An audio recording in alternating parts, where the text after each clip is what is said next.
He saved a child and signed my name beneath the story, the same name he once said he'd never carry again. That's when I understood forgiveness can sound like silence and still speak louder than pain. It had been years since I'd seen his face. Years since the night he walked out slamming the door on everything we'd built and everything I broke. The house had learned to live without him, or so I told myself. Until that morning, when the newspaper landed on my porch and tore through the lie I'd been living. Local man Ethan Miller rescues child from burning vehicle. At first I laughed. The kind of hollow laugh that hides a heart skipping a beat. Ethan Miller. My name. Our name. I stared at it, thinking it had to be someone. But then I saw the photo. His shoulders, the tired calm in his eyes, the faint scar on his temple. It was him, my son, the boy who once threw my last name into the fire and watched it burn. The article said he was passing by when he saw smoke rising from a wrecked car on Highway 12. He broke the window, pulled the child out, and carried her to safety before the flames reached the tank. They called him a hero. He didn't make a statement. He just walked away. That silence, that quiet, it was him. Always was. I sat there for a long time staring at his name in print, my coffee turning cold. My hands shook, not from age, but from something heavier memory. I remember the night he laughed like a scar that never fully healed. Rain tapping the roof. My voice raised. His eyes full of hurt that looked too much like my own. You never taught me how to be anything but angry, he shouted. And I, with a whiskey glass in my hand and too much pride in my chest, said, the one thing I have regretted every day since. Then go. Be anything you want, just don't be a Miller. He walked out into the storm and never looked back. After that, the house grew smaller. The days got quieter. Holidays came and went, like strangers at the door. I stopped buying gifts, stopped checking my phone, stopped believing time could fix what I'd broken. But that headline, that one line, felt like a hand reaching through the years and gripping my throat. Ethan Miller, he'd taken my name again, not to belong to me, but to reclaim himself. I pressed my thumb over the ink, tracing each letter like a prayer I didn't deserve to say.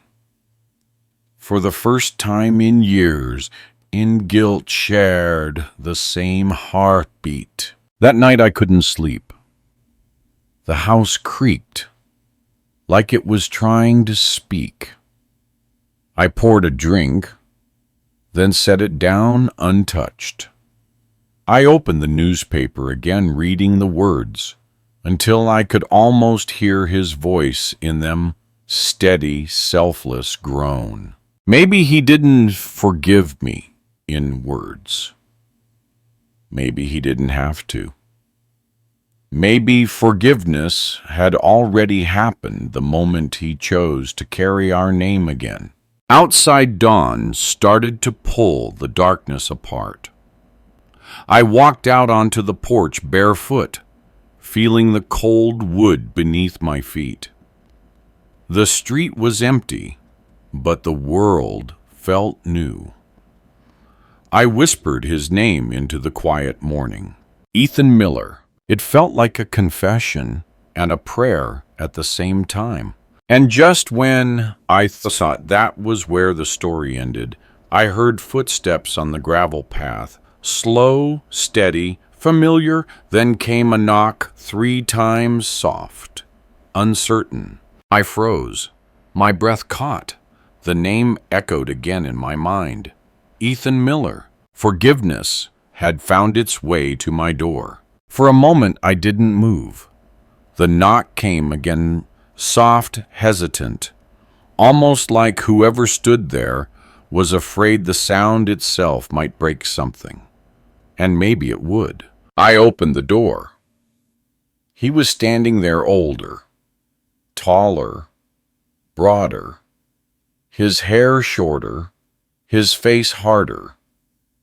But the eyes, they hadn't changed. Same gray shade, same quiet storm, my son. He didn't say my name.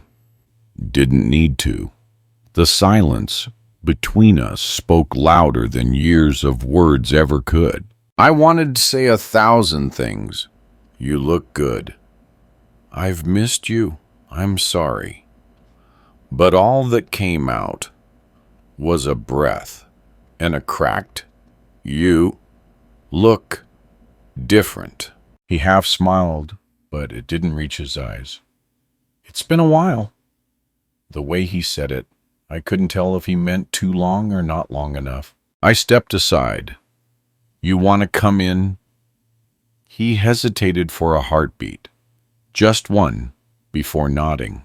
Inside the house felt suddenly too small, too full of ghosts. He looked around the old clock, the worn armchair, the framed photo, still on the mantel, him and me fishing long before everything went wrong. He noticed it. His eyes lingered, but he said nothing. I made coffee the same way I used to when he was a teenager, coming home late from practice. The smell filled the room, and for a second time bent. I could almost believe we'd never lost those years. I placed the cup in front of him. "Still take it black?" He nodded. Then after a long pause, he said, "I didn't come here for that." I felt my chest tighten. I know. He looked down at his hands, turning the mug slowly.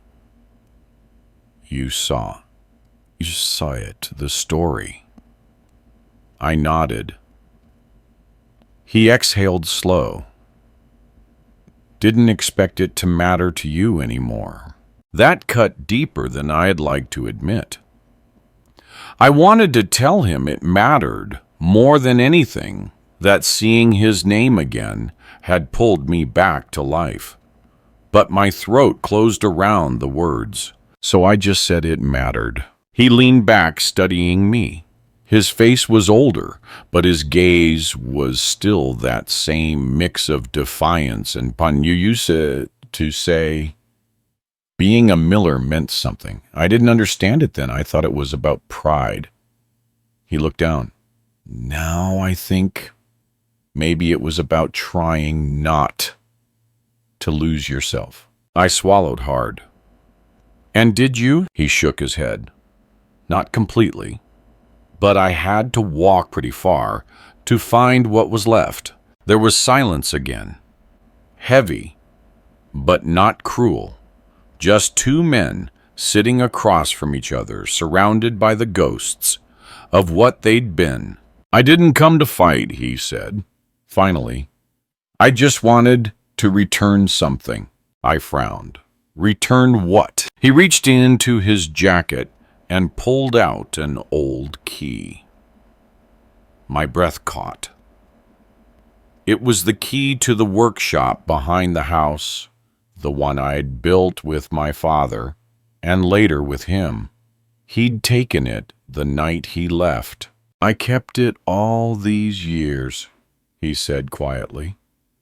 "Didn't know why.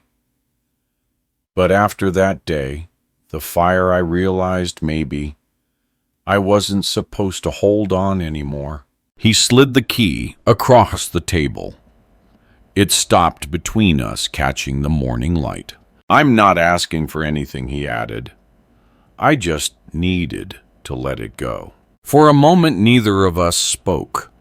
That key, it wasn't metal. It was a lifetime, rusted and waiting to be turned. I looked up, meeting his eyes. "You could have mailed it." He gave a faint smile.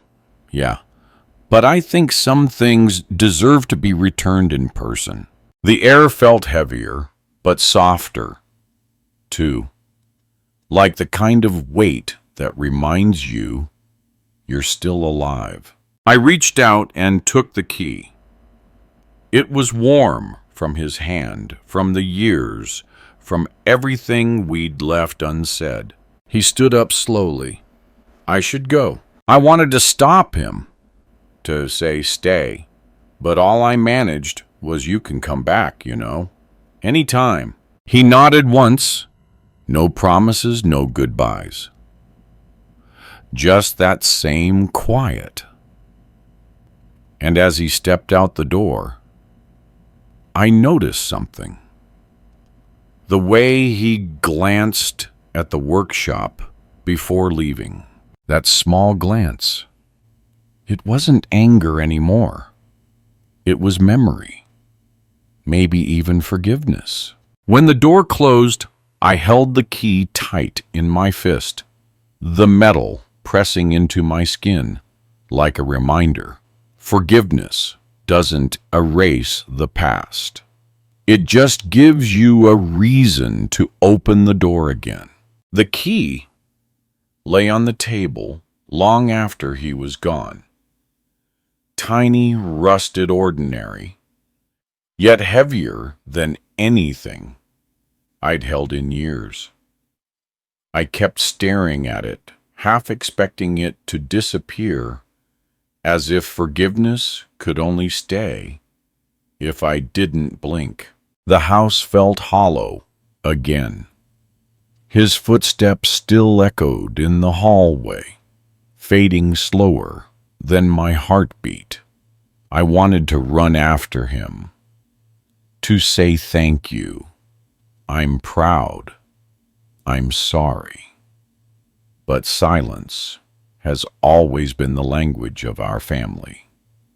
We spoke it better than love.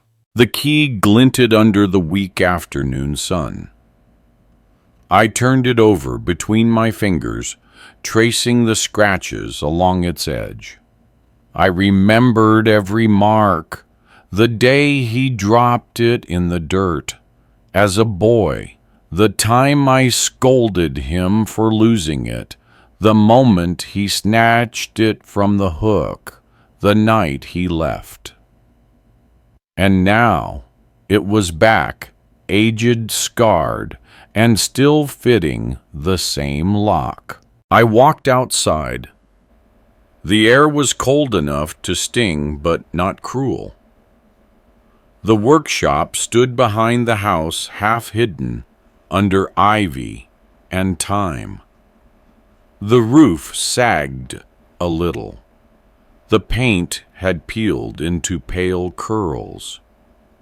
For years, I hadn't gone near it. It wasn't just wood and nails. It was the place where everything between us began to splinter. I pushed the door, and it resisted stiff, like it, too, remembered what happened here. I slid the key in. It turned with a dry, reluctant click. Inside, dust floated through slanted light. The smell of old varnish, sawdust, and oil hit me like a memory you don't want but can't live without. The workbench was still there, cluttered, quiet. A wooden carving, half-finished, sat in the corner. I'd started it years ago for his birthday, never finished. He used to sit right there, legs swinging, watching me sand a block of oak.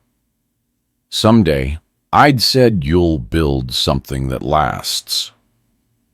He smiled that boyish grin I can still see and answered, "Maybe I'll build a boat so we can leave everything behind." I laughed then. I didn't realize he meant it. I walked to the bench and ran my fingers along the grooves. Each one told a story of hands that once worked together before they learned to fight. There was a photo still pinned to the wall, the two of us covered in sawdust, smiling like fools. I touched it gently. The edges had curled, the color faded, but that joy, that was real. For a second, I could almost hear his laughter echo through the room light and unguarded. I sank onto the stool, the same one he used to sit on. The wood creaked under my weight. That's when I noticed it, a small carving on the side of the bench, barely visible through the dust. 2 letters, E.M. He'd carved it as a teenager, the day he finished his first project here. I'd yelled at him for ruining good wood. But now, looking at it, I realized it was never about the wood. It was about wanting to leave a mark somewhere that would last.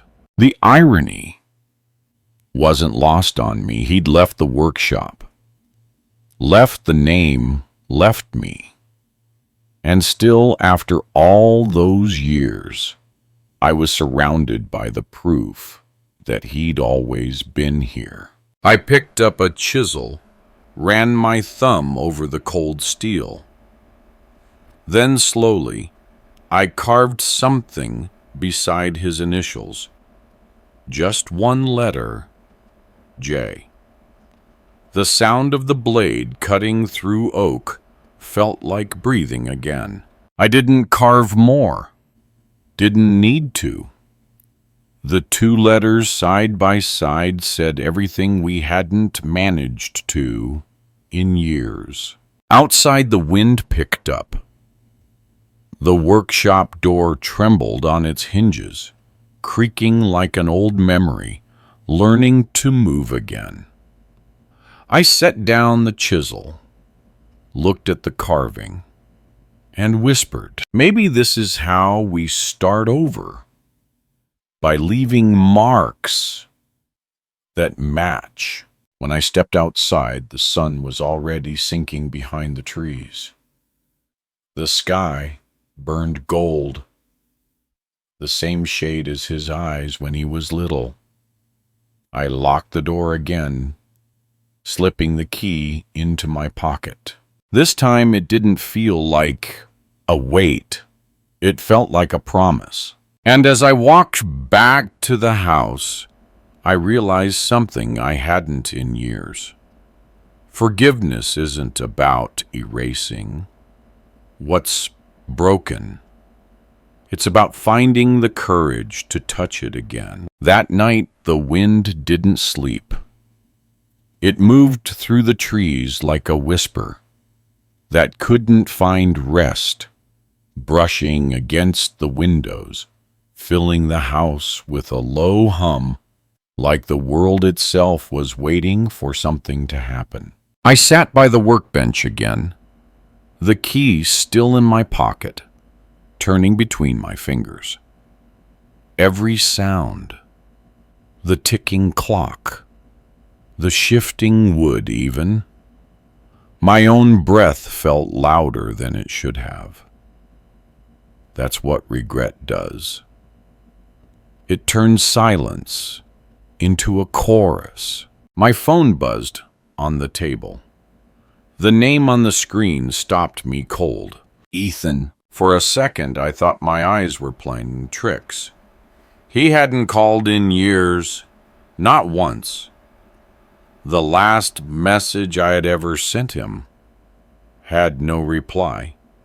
Just, "I'm sorry. Be safe." Years later, it still sat unread.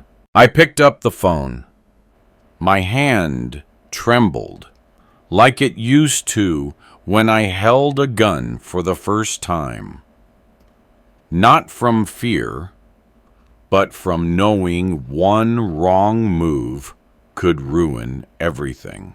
His message was short. "You still keep that old boat behind the shed." That was it. No greeting, no explanation. Just that single question. I stared at it for a full minute, half smiling, half hurting. The boat. God, I hadn't thought about it in years. We'd started building it together when he was 16, his idea. Said he wanted something that could carry a man and his mistakes. I told him mistakes didn't float.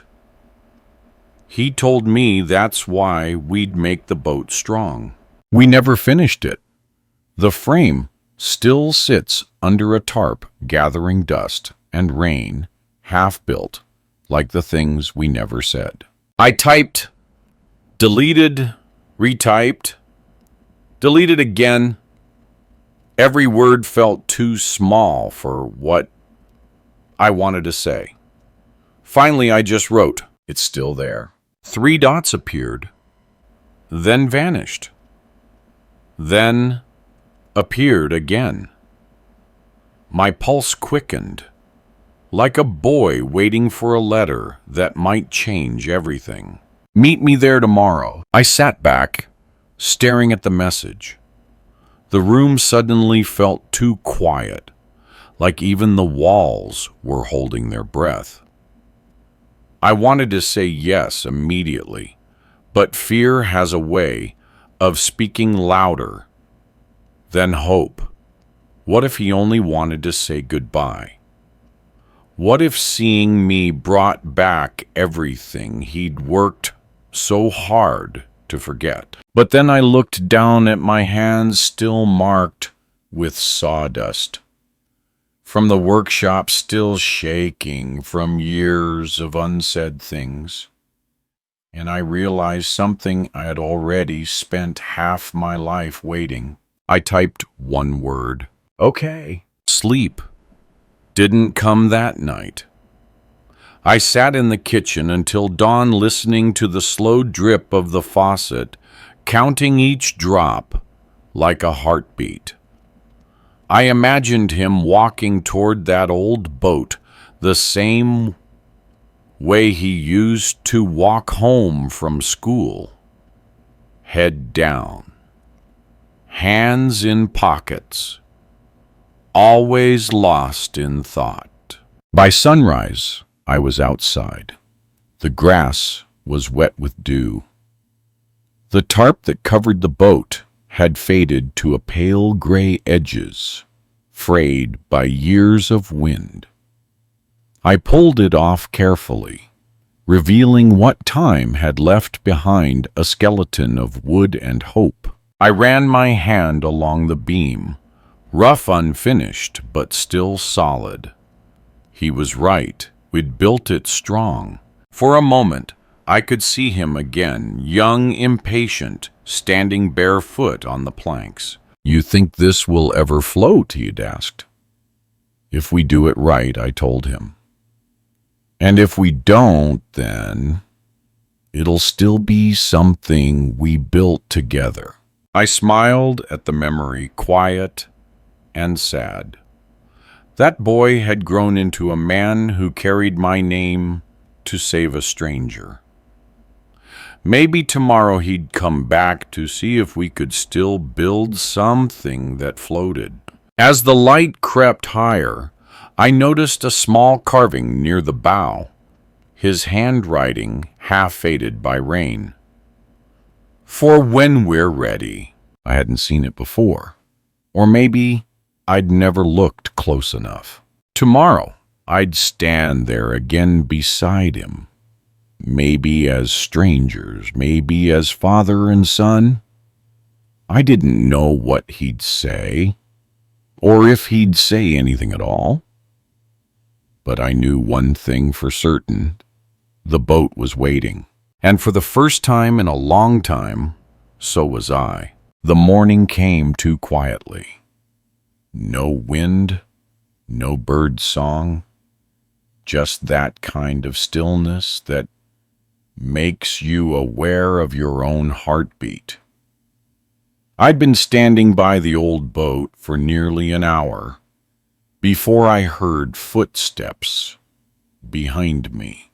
They were slow, careful, like someone walking through a memory. I turned. Ethan was there. He wasn't the boy I remembered, and yet in a way he still was. The man in front of me carried a calm I never had, the kind that comes after storms, not before them. His jacket was the same one he wore in that newspaper photo, sleeves, rolled up, hands in his pockets. He stopped a few steps away. "Didn't think it'd still be here," he said. "Didn't think you'd come back," I replied. A small smile flickered across his face, gone before I could catch it. He walked around the boat, tracing the frame with his fingertips. "It's smaller than I remember." "That's what time does," I said. "Shrinks everything we once thought was too big to carry." He didn't answer, just kept walking, his eyes scanning every inch of wood, every nail, every line we'd drawn years ago. "I was gonna paint it blue," he said. "I remember. You said blue was the color of second chances." He looked up. "You remembered that." I've forgotten a lot of things," I said softly. "Not that." The silence that followed wasn't empty. It was thick like air before rain. He crouched down, running his palm along the bow. "You know, after I left, I tried to build another one. Another boat, yeah. But it never floated right. I guess some things don't.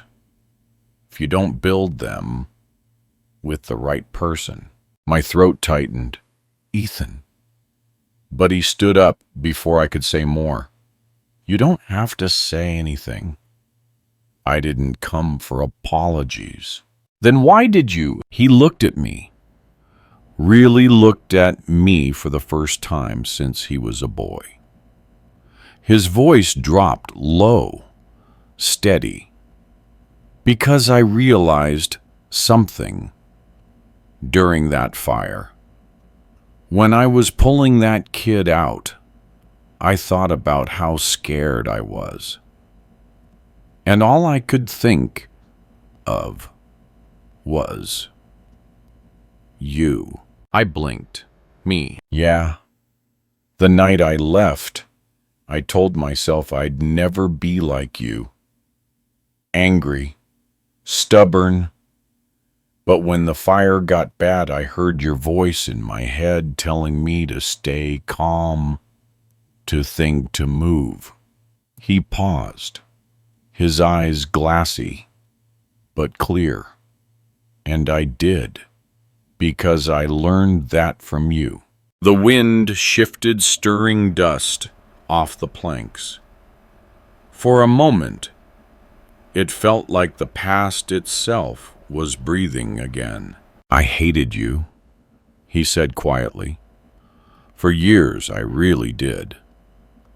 But I think the reason it hurt so much is because I never stopped wanting to be something like you. The words hit at me like a wave I didn't see coming. I wanted to speak, to tell him how many nights I sat awake replaying that storm, wishing I could take back every cruel word, but my voice failed me. So instead I stepped closer, slow enough that he could have stepped back if he wanted to. He didn't. I placed my hand on the edge of the boat beside his. Then maybe we build again. Not this boat, not even what we lost, but something new. He didn't look up, but I saw his jaw tighten, fighting the emotion he'd kept buried for years. Something that floats. This time, he said. I nodded. Yeah, something that floats. We stood there in silence, side by side, two men separated by years, bound by something deeper than blood, the need to rebuild. After a while, he said almost to himself, "You know, I didn't take back the name to honor you. I know. I took it back because I wanted to see if I could carry it without breaking." I smiled faintly. "Then you've done better than I ever did." He looked at me, then really looked, and for the first time in years, I saw the boy again. Maybe he said we both still can. A crow called somewhere in the distance. The air smelled of wood and salt. He turned to leave. "You're not staying?" I asked. He shook his head. "Not yet, but maybe soon." I watched him walk away, his figure growing smaller down the dirt path. The same way he'd walked out years ago. But this time, something was different. He wasn't running. When he disappeared behind the trees, I looked down at the boat again.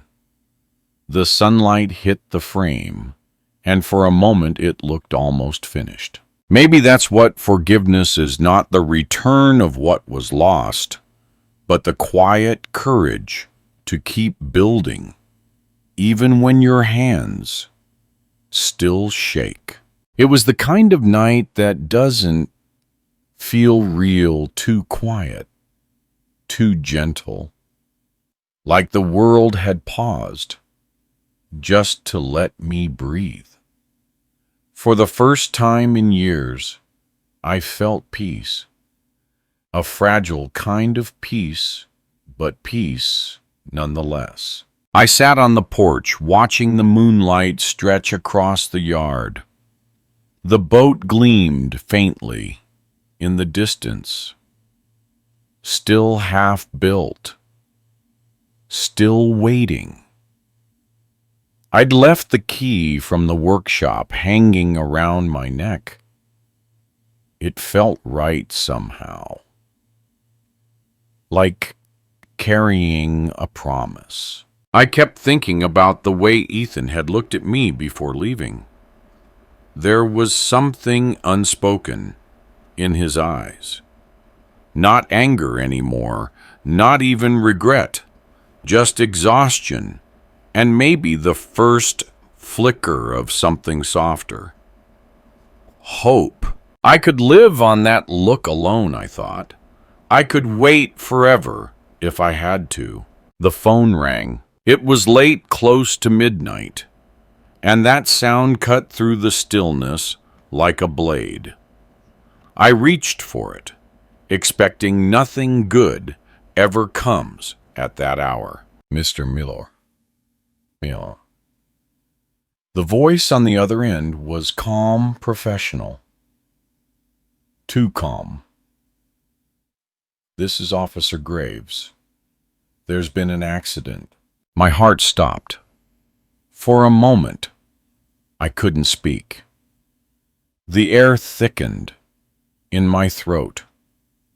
Your son, Ethan Miller, was involved in a collision just outside town. He's stable, but we need you to come. The world shrank to a single heartbeat. I didn't even remember grabbing my coat. The drive was a blur, headlights cutting through darkness. The road bending like time itself was trying to slow me down. Every mile replayed the same thought. Not again. Don't let me lose him again. When I reached the hospital, the fluorescent light felt too bright, too cold. A nurse guided me down a hallway that smelled of antiseptic and fear. He's conscious, she said. A few broken ribs, some bruising. He was lucky. Lucky? The word hit me strange. There's no luck in almost losing what you just got back. I stepped into the room. He was there lying on the bed, one arm in a sling, scratches on his cheek. But his eyes, tired, distant, still carried that same stubborn calm. He looked up. You drive faster than you used to. I exhaled a laugh that wasn't really a laugh. You scared the hell out of me. Wasn't planning to, he said, voice rough. Guy ran a red light. I'm fine. I pulled the chair closer. Fine doesn't look like that. He smiled faintly. You're one to talk. We sat there in silence for a while. Machines beeped quietly. Outside rain began tapping the window. You didn't have to come, he said after a while. Yes, I said. I did. He turned his head toward me. Why? I hesitated. Then quietly. Because this time I didn't want to wait until it was too late to show up. His eyes softened. He looked away, blinking hard.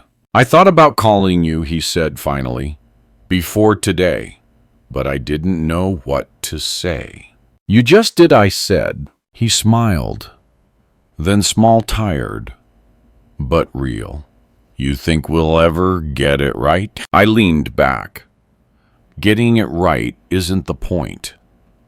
It's just showing up again, even when you've failed before. For the first time in a long time, I saw something shift behind his expression. Not forgiveness, not yet, but the start of it. The nurse came in adjusting the IV. He'll need rest, she said. You can stay for a bit. I nodded, settling into the chair. The lights dimmed. The rhythm of the monitor became steady, almost like the echo of a lullaby. He fell asleep not long after. I sat there watching the rise and fall of his chest, counting each breath like it was a gift I'd forgotten how to ask for. And in that sterile, silent room, surrounded by machines and moonlight, I realized something simple, something I should have known all along. Love isn't about who says sorry, Beery, first. It's about who stays when the world starts to break again. I reached out, touched his hand gently. Rest easy, son, I whispered. We still have a boat to finish. Outside, thunder rumbled far away. A warning, or maybe just a reminder. Peace is never permanent. It's only borrowed. Hospitals have their own kind of silence. It isn't peace. It's waiting, the kind that presses against your ribs until you can hear your own thoughts echo back. I sat beside Ethan's bed, the hum of the machines steady and rhythmic, like a metronome, keeping time for the things we didn't say. His hand rested on the blanket, bruised but steady. He looked smaller there, not because of his body, but because pain has a way of shrinking people. He stirred sometime near dawn. His eyes opened slowly, adjusting to the pale light. "You're still here," he said. "I'm not going anywhere," I replied. He tried to sit up, winced, then sank back. "You should go home, Dad." The word hit me, Dad. It had been years since I'd heard it. Soft, cautious, but real. "Not yet," I said. "You sleep." He nodded, closing his eyes again. But even in sleep, he looked like someone carrying weight he hadn't put down. Hours passed. Nurses came and went. I stared at the rain streaking the window, watching it split the gray sky into pieces. When the doctor came in, I half expected bad news. But it wasn't that kind of visit. "Your son's going to be okay," he said. "Nothing life-threatening. But you should know he declined to stay under observation. He insisted on leaving tomorrow." "Leaving?" I frowned. "To where?" The doctor shrugged, didn't say. Just asked about the coastal highway. Mentioned something about Oregon. My stomach tightened. Oregon. That was where his mother was buried. I hadn't been there since the funeral. Neither had he. When Ethan woke again, I waited until the nurse left before asking, "You're heading west?" He avoided my eyes. "Just need some air. Some time." I leaned forward. "You could take that time here." He shook his head. "You know it's not that simple." "Why Oregon, Ethan?" He hesitated too long. Then quietly, "I've been going there every year, actually. You just didn't know." The words landed like cold water. "What for?" He looked at me finally, and in his eyes I saw something that broke me: sorrow, guilt, and a strange kind of peace. To see her. He didn't mean visiting her grave. There was something else in that tone. I felt my chest tighten. "What do you mean, see her?" "She's..." "No," he said quickly. "But I kept her letters, Dad. The ones she wrote before she died. The ones you never opened." I froze. He reached into the drawer beside the bed and pulled out a small envelope, edges worn, paper yellowed by time. "I found these in the old house when I was cleaning out the attic after you sold it." I read them. All of them. I took the envelope from his hand, staring at the handwriting. Her handwriting. I hadn't seen it in years. It tilted slightly to the right, always like she was leaning into her words. "Why didn't you tell me?" I asked. "Because I thought they were meant for you. But after reading them, I think they were meant for both of us." He lay back, eyes closed, voice low. "Mom wrote about you. How she knew you were scared, not angry. How she wanted me to understand that before it was too late. I didn't. Not until now." I couldn't breathe. I looked at the envelope again, my name written across it, John. The ink had faded, but the pain hadn't. I remembered that day, her hospital bed. Her voice, barely a whisper. She'd tried to hand me something before she went. I couldn't take it. I was too proud, too afraid. I left it there thinking I'd come back. I never did. And now my son, the boy I'd failed, had carried that weight for me. I opened the envelope with trembling hands. Inside was a single page folded carefully. The first line read, "John, if you're reading this, then maybe you've finally learned how to stay." My throat tightened. I couldn't read further. I folded it back, pressing it to my chest. Ethan was watching me now. "She wanted us to forgive each other," he said. "Said that's how she'd know her family didn't end with her." I nodded slowly. Words caught in my throat. "And you came back because of this?" He gave a faint smile. "Because of her. Because I think she was right. We can't fix the past, but we can stop running from it." Outside, the rain began to ease. The first light of morning cut through the blinds, painting the room in soft gold. I looked at him, my son, and for the first time I didn't see the boy who left. I saw the man who stayed. He closed his eyes again, whispering almost to himself, "We'll finish the boat when I'm out of here." I nodded. "We will." But as I sat there, the letter still in my hand, something inside me trembled.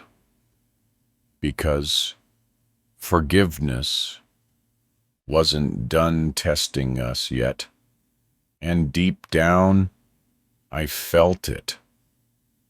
This peace we'd found wouldn't last long. We came back home 3 days later. The road felt shorter somehow, though nothing about it had changed. Maybe distance only feels long when you're running from something. The sky was clear that morning. No rain, no clouds, just that kind of crisp air that makes everything look new. Ethan stepped out of the truck and walked straight toward the boat. I followed slower, my knees reminding me that time doesn't forgive easily. The boat looked almost the same as we'd left it. Bare ribs of wood and wire, half done, half forgotten. But under the sunlight it seemed different, not broken. Waiting. He took off his jacket, rolled up his sleeves, and grabbed the sander. "You still remember how to do this?" he asked. I smiled. "It's like riding a bike. Painful, but it comes back to you." He laughed, a small sound, but it filled the air. I hadn't heard that laugh since he was 16. We worked in silence most of the morning. Wood shavings curled to the ground like golden threads.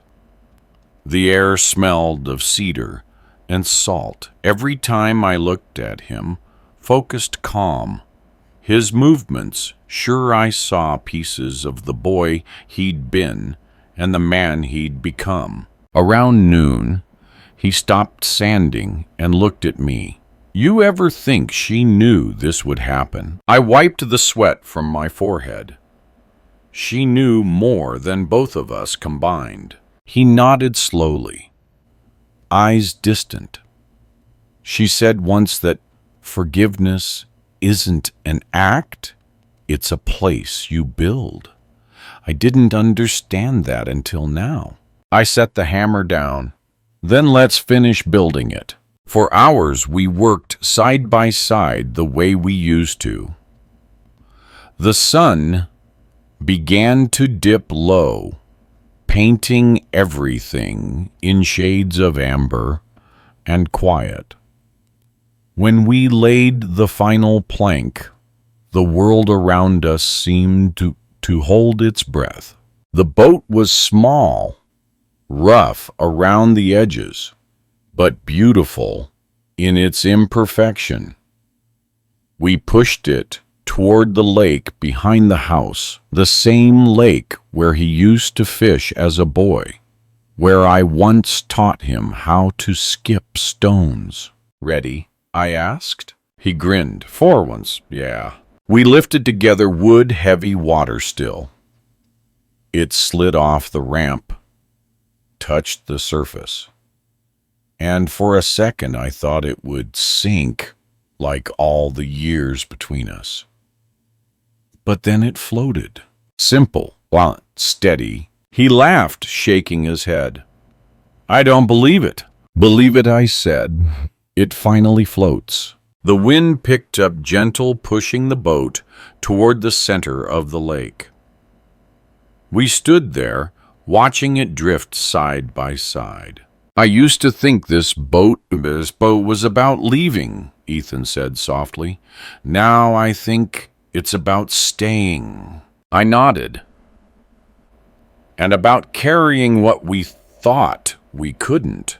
He looked at me, voice trembling but steady. You know I never hated you for being strict, Dad. I hated you for giving up. That cut deep, but not like before.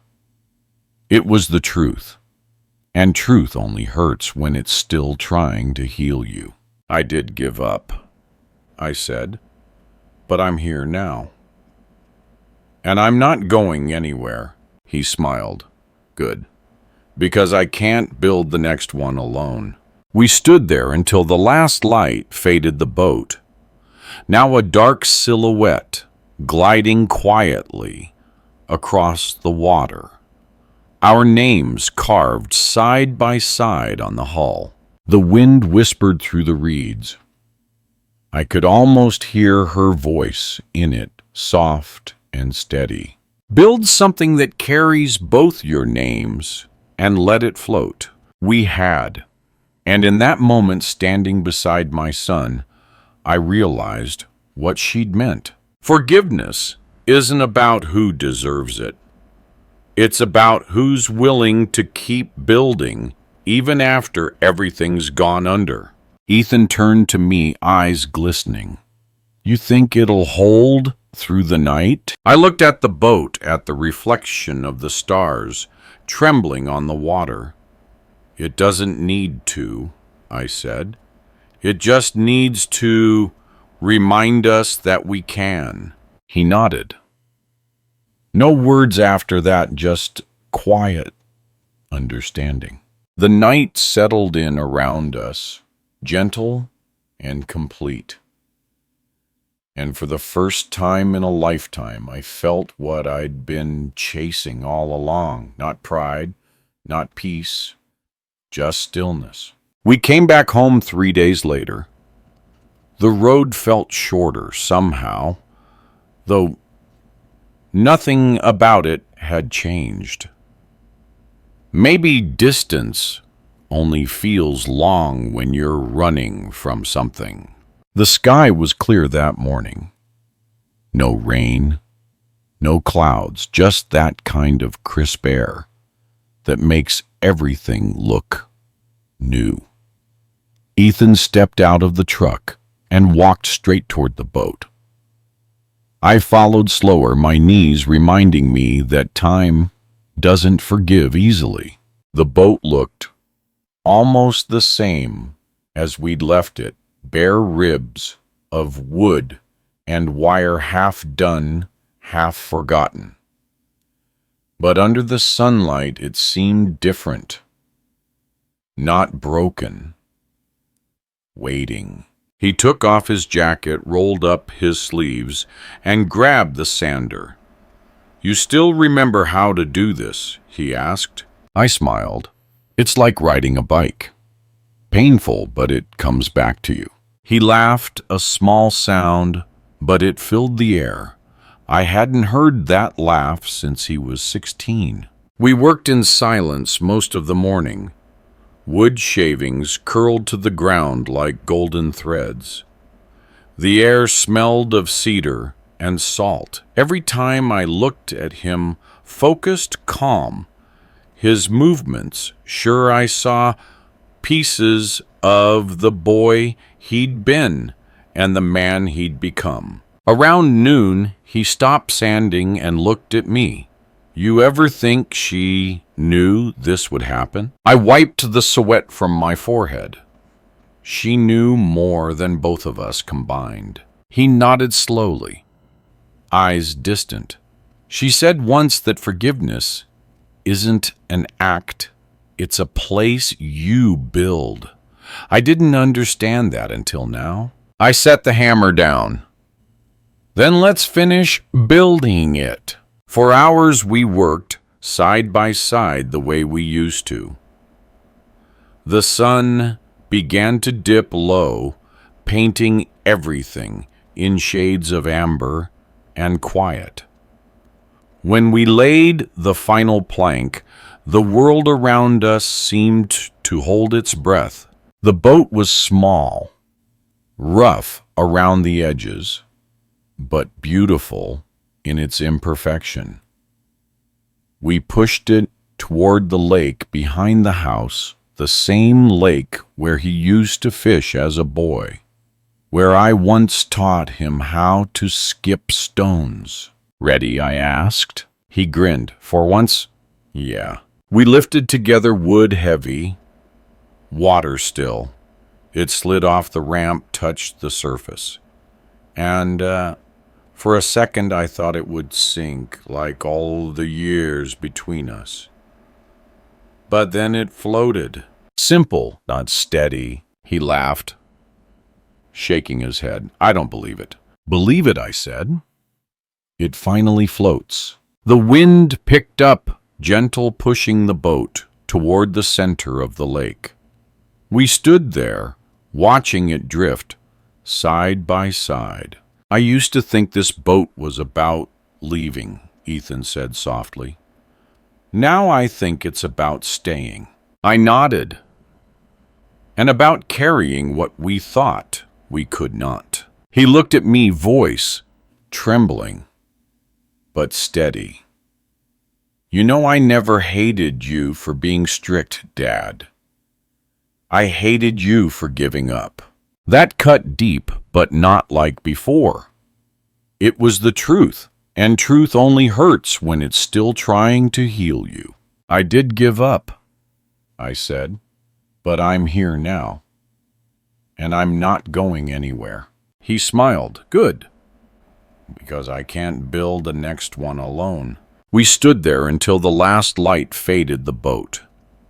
Now a dark silhouette gliding quietly across the water.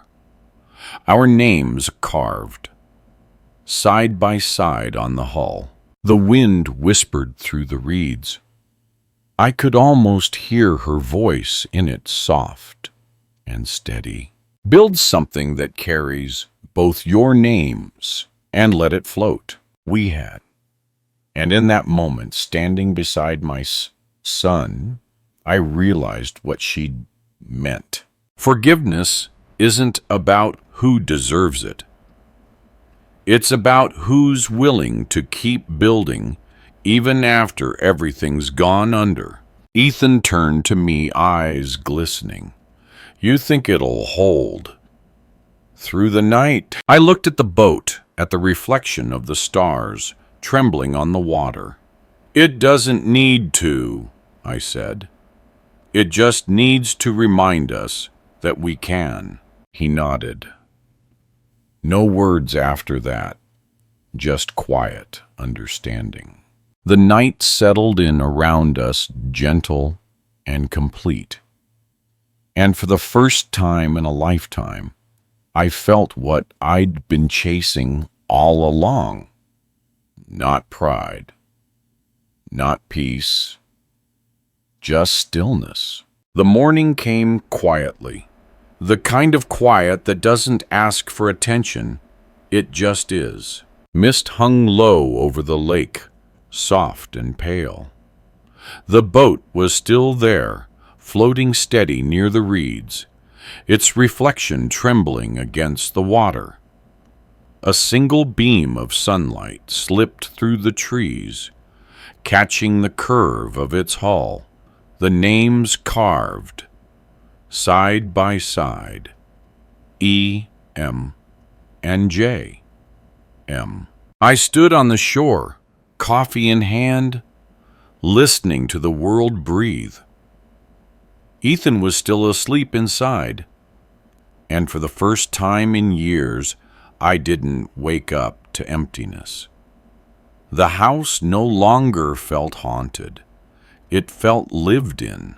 There's a certain silence that comes after storms, not the absence of sound, but the return of meaning. That was this kind. I thought about everything that led us here. The years we wasted trying to win arguments instead of understanding each other. The things we said out of pride. The things we left unsaid out of fear. And then I thought about the moment that changed it all. A newspaper headline with my name under his. He took my name to save a child, but what he really saved was me. I used to believe that strength was about holding your ground, never bending, never breaking. Now I know it's about something quieter. It's about standing in front of the things you ruined and choosing to build again, even if your hands still shake. The key from the workshop hung around my neck. I reached up and touched it. It felt lighter, now almost warm. I'd carried it for so long thinking it was the weight of regret. Turns out it was the shape of redemption. The lake shimmered under the light. The boat drifted slow and sure, as if testing the promise we'd built. It floated not because it was perfect, but because it was enough. I took a deep breath. The air tasted clean honest. I whispered her name, then his, and finally mine. 3 names carried by one wind. We'd built something that held all of us. And in that moment, I understood the truth I'd spent half a lifetime running from. Forgiveness doesn't change what's behind you. It changes what you can see when you finally turn around. The mist began to lift. Somewhere behind me, I heard Ethan's voice, soft, half awake. "Dad, it's still floating." I smiled. "It will." And as the sun rose higher, the water caught fire and gold, and the boat kept gliding forward, steady, certain. I realized I wasn't just watching something we'd built. I was watching myself, because he didn't just take my name, he gave it back. And in doing so, he made me see who I was and who I still could be.